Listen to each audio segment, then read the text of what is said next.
जुलाई को एक साथ 5 पुल गिर गए। ये है बिहार। नमस्कार, स्वागत है आप सभी का लीगल लॉ में। मैं आदित्य दास। चलिए आज की खबर की कुछ शुरुआत करते हैं। बिहार में पिछले कुछ दिनों में खबर बार बार आ रही है, वो है पुल गिरने का न्यूज। दरअसल बिहार में पिछले 18 दिनों में 12 पुल गिर चुके हैं। इस साल बिहार में पुल गिरने का सिलसिला 18 जून से शुरू हुआ। तो सबसे पहले अररिया जिले में सिक्टी प्रखंड में एक पुल गिरा। इसके बाद पुल गिरने का सिलसिला शुरू हो गया और पिछले एक पखवाड़े में करीब 10 पुल गिर गए। अगर छोटे मोटे पुलों को मिलाकर देखें तो 3 जुलाई को एक साथ 5 पुल गिर गए। ये है बिहार।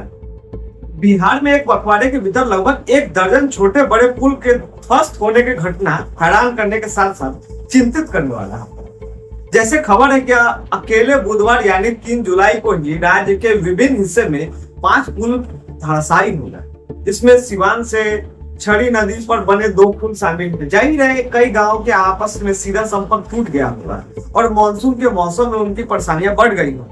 बरसात में मौसम में जर्जर ढांचे के गिरने की घटना ज्यादा घटती है और इसलिए सभी राज्यों में स्थानीय प्रशासन मानसून आने से पहले ही इसकी पहचान कर उसका इस्तेमाल प्रतिबंधित कर देता है। मगर पुल कोई रियासी इमारत नहीं है जिसमें चंद परिवार और कुछ लोग रहते हैं और इसमें एहतियातन खाली करा लिया जाए। कोई भी पुल एक इलाके के हजारों जिंदगियों की अनिवार्यता है, वो भी तब जब गांव में 2 पहिया और कार ट्रैक्टर की संख्या लगातार बढ़ती जा रही है। ऐसे में पुलों की अहमियता कहीं ज्यादा बढ़ गई है। कुछ तकनीकी और प्रौद्योगिकी के मौजूदा समय के में प्रकृति के आगे किसी का भी जोर नहीं चलता है, इसलिए किसी अप्रत्याशित तीव्रता वाली धारा की विध्वंसक की बात तो फिर भी समझ में आ सकती है। वह छोटे नदियों और नहरों में बनने वाली पुल भी यदि चंद वर्षों में या तो धराशायी हो जाए या ढह जाए तो इसका कुदरती का कहर का नतीजा नहीं, आपराधिक मानवीय लापरवाही माना जाए। बिहार के सिवान में जिस 2 नदी ढहने की घटना घटी है वो मृत हो चुकी है और वो जल जीवन हरियाली अभियान के तहत पुनर्जीवित किया गया था।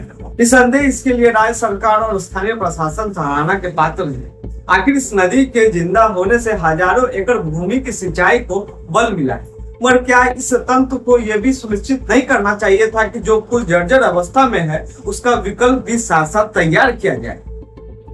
यह मुमकिन है कि सीमित संसाधनों के कारण आज से 3-4 दशक पहले जो पुल बने वे उतने मजबूत नहीं हो जो आज की यातायात दबाव को झेल सके। मगर उसकी जगह मजबूत पुल बनाने की जिम्मेदारी या उन पुलों को रखरखाव का दायित्व भी सरकार का ही है।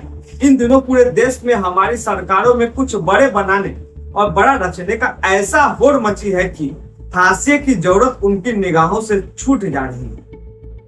मगर देश को विकसित राष्ट्र बनाना है तो उसे स्मार्ट सिटी के साथ साथ गांव को भी समृद्ध बनाना होगा। इसके लिए संसाधनों के बंटवारों में विवेकशील होना पड़ेगा।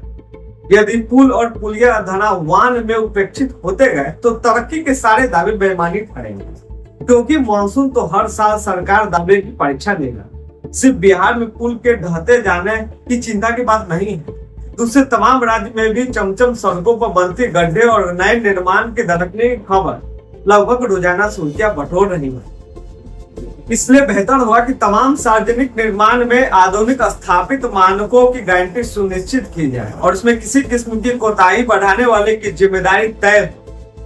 देश भर में तमाम पुराने पुलों की समीक्षा के साथ साथ उनके रखरखाव या वैकल्पिक पुल के निर्माण को लेकर ठोस कदम उठाए जाए। हमारा खबर यही समाप्त होता है। अगर फिर भी कोई समस्या हो, कोई सवाल हो तो आप कमेंट करें, उसका जवाब देने की पुरजोर कोशिश हमारी टीम करेगी। तब तक के लिए बहुत बहुत धन्यवाद।